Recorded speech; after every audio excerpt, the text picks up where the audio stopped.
before you show an example of a DWG file, can you explain why it's important to, if I'm a real estate photographer and I'm not a contractor, I'm not an architect, what is a DWG file? How is it used?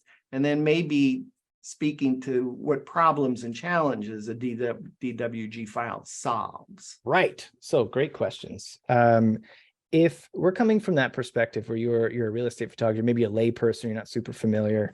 I'm not myself as well. I don't use CAD every day, but that may mean that you don't know what we're talking about. So a DWG file is a file format used by AutoCAD, and it's compatible with quite a few different things. Revit is another piece of software that's used by architects, engineers, and designers to visualize spaces on their computer by drawing floor plans or creating 3D models that are, as accurate as they can get them to be, so that they can then do their work, which is take those files and design from them. So if you are thinking about what the whole point of this is, why would even anyone want this? Someone who's an architect, engineer, designer can't get to their work until they get one of these.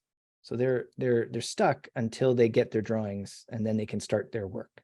So if you can provide those for them, you can get them to their work or their value add quicker, than if they were to go out and measure the property for themselves.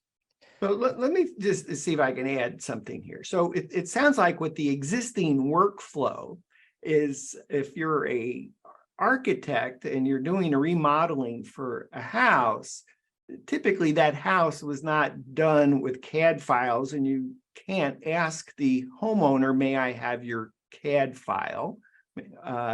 And so the workflow today is that the contractor comes out and takes a bazillion measurements by hand, takes many photographs, and then reconstructs that space in a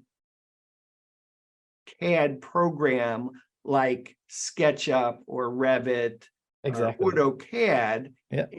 And so there's a lot of make work that sounds like it's happening just to reconstruct what exists. That's not even what the goal is. The goal is to remodel. It's not to create a model of the existing space. It's to do the so it sounds like if you can get this DWG file and import it into an Autodesk program like SketchUp or Revit, then you immediately have the magic.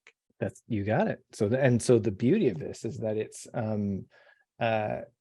it's very tangible and quantifiable. So if it takes me, for example, we'll say 8 hours to go out, measure, and then bring that data back to my office, and then another maybe 4 to 16. It really depends on a lot of different variables, but a bit more time to draw that property depending on its complexity.